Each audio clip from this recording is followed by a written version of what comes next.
Hi friends, welcome to my channel. இன்றைக்கி நம்ம பார்க்க போகிறது சூப்பரான மீன் குழம்பு எப்படி செய்கிறங்கிறத பார்க்க போகிறோங்க.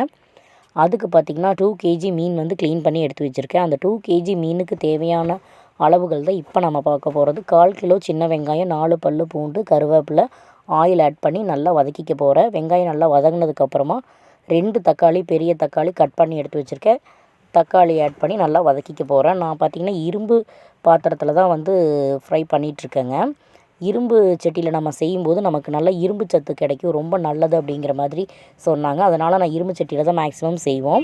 இரும்பு சட்டி ப்ளஸ் அப்புறம் பார்த்திங்கன்னா மீன் குழம்பு பார்த்திங்கன்னா மண் பாத்திரத்தில் நாங்கள் இன்றைக்கி சமைக்க போகிறோம். நெக்ஸ்ட்டு பார்த்திங்கன்னா அதில் மஞ்சள் ஆட் பண்ணியிருக்கேன், ஜீரகத்தூள் ஆட் பண்ணியிருக்கேன், 2 ஸ்பூன் மிளகாய் பொடி ஆட் பண்ணியிருக்கேன், கொத்தமல்லி பவுடர் பார்த்திங்கன்னா 1 கரண்டி அளவுக்கு ஆட் பண்ணியிருக்கேன். கரண்டியோட அளவு நீங்கள் பார்த்துக்கோங்க. நல்லா அடுப்பு சிம்மில் வச்சு நல்லா வதக்கிக்கணும். அரை மூடி தேங்காய் துருவி உள்ளே ஆட் பண்ணி நல்லா ஃப்ரை பண்ணிக்க போகிறேன் சிம்மில் வச்சு. அப்புறம் ஆஃப் பண்ணி நல்லா ஆற வச்சு எடுத்து மிக்ஸி ஜாரில் போட்டு நம்ம பேஸ்ட் பண்ணி எடுத்துக்கலாம். பாருங்கள், பேஸ்ட் வந்து இப்போ ரெடி ஆயிடுச்சு. இப்போ பார்த்திங்கன்னா குழம்பு வைக்கிறது பார்த்திங்கன்னா மண் பாத்திரத்தில் தான் செய்ய போகிறோம். மண் பாத்திரத்தில் செய்யும்போது அவ்வளோ டேஸ்ட்டாக இருக்குங்க. சமைச்சு பாருங்கள், சூப்பராக இருக்கும். ஆயில் ஆட் பண்ணிவிட்டு வெந்தயம் நான் ஆட் பண்ணுறேன். வெந்தயம் நல்லா பொரிஞ்சதுக்கப்புறமா சின்ன வெங்காயம், கருவேப்பிலை நம்ம கட் பண்ணி வச்சுருந்தோம், அதை வந்து ஆட் பண்ணி நல்லா ஃப்ரை பண்ணிக்க போகிறோம். வெங்காயம் நல்லா பொரிஞ்சு வந்ததுக்கப்புறமா அரைச்சி வச்சுருக்கிற மசாலா வந்து நம்ம உள்ளே ஆட் பண்ணிக்கலாம். நமக்கு தேவையான அளவு தண்ணி ஆட் பண்ணி அந்த மசாலா நம்ம ஆட் பண்ணிக்கலாம்.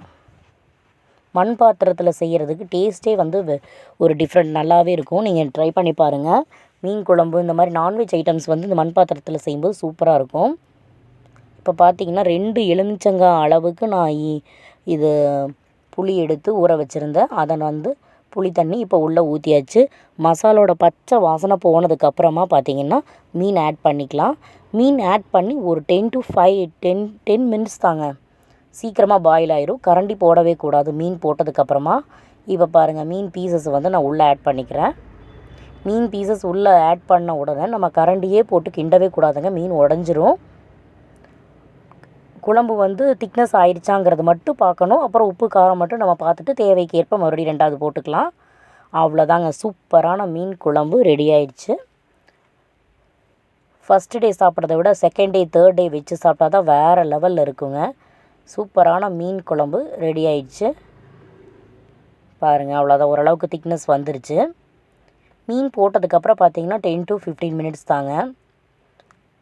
பார்த்தாலே உங்களுக்கு தெரியும். அந்த திக்னஸ் ஆயிடுச்சு அப்படின்னா அடுப்பை ஆஃப் பண்ணிடலாம். ரெடி ஆயிடுச்சு. மண் பாத்திரம் அப்படிங்கிறனால கொஞ்சம் நமக்கு தண்ணி பதம் இருக்கும்போதே நம்ம ஆஃப் பண்ணி வச்சோம்னா அந்த மண் பாத்திரத்தில் இருக்கிற சூட்டுலேயே பார்த்திங்கன்னா கொஞ்சம் குழம்பு திக்னஸ் ஆயிரும். அவ்வளோதாங்க, மீன் குழம்பு, சூப்பரான மீன் குழம்பு ரெடி ஆயிடுச்சு. ஓகே ஃப்ரெண்ட்ஸ், சேனல் பிடிச்சிருந்தால் லைக் பண்ணுங்கள், ஷேர் பண்ணுங்கள், சப்ஸ்கிரைப் பண்ணுங்கள். டாட்டா, பாய் பாய்.